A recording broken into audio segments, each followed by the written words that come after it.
أعوذ بالله من الشيطان الرجيم بسم الله الرحمن الرحيم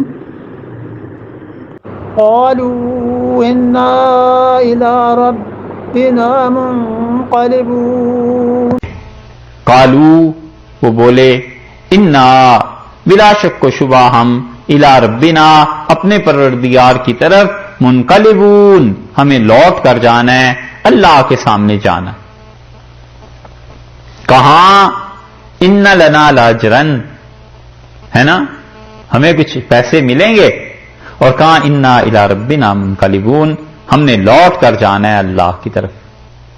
مفسرین نے یہ لکھا ہے اس پہ کہ معجزہ حضرت موسیٰ علیہ السلام کا اژدہا دیکھ کر ایمان لے آئے، اور مفسرین کہتے ہیں حضرت موسیٰ علیہ السلام کا دوسرا معجزہ ہاتھ کا تھا. ایسے ہی خیال آتا ہے کہ یہ تیسرا معجزہ یہ کوئی تھوڑا تھا، یہ ان سے بھی بڑھ کے معجزہ تھا حضرت موسیٰ علیہ السلام کا. سوچا جائے کہ سانپ کا بن جانا اور نگل جانا اور ہاتھ کا روشن ہو جانا اس سے کہیں بڑا معجزہ ہم سمجھتے ہیں یہ تھا کہ جو اللہ کے دشمن تھے، جو پیغمبر وقت علیہ السلام کا مقابلہ کرنے کے لیے آئے ہوئے تھے، کہاں وہ فرعون کے دربار میں ڈھونڈ رہے تھے، اور فرعون کہہ رہا تھا ہمارے قریب ہو جاؤ گے، اور کہاں وہی فرعون دیری کتنی لگی ہوگی. ہاتھ کے ہاتھ ہی تو ساری باتیں ہوئی ہوں گی آمنے سامنے، اور کہاں وہ کہتا ہے میں تمہیں مار دوں گا، اور وہ کہہ رہا ہے جس کرنے پہ قدرت بھی رکھتا ہے.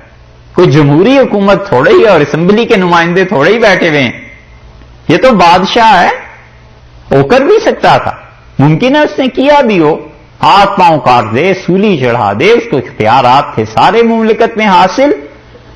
لیکن اس کے باوجود کمال ہے، یہ معجزہ حضرت موسیٰ علیہ السلام کا کمال کی بات ہے. انا الی ربنا منقلبون، انہوں نے کہا ہم اپنے پروردگار کے پاس واپس جانے والے ہیں، اللہ کے ہاں پہنچیں گے. اس کو جو جواب دینا ہے وہ سوچ رہے ہیں.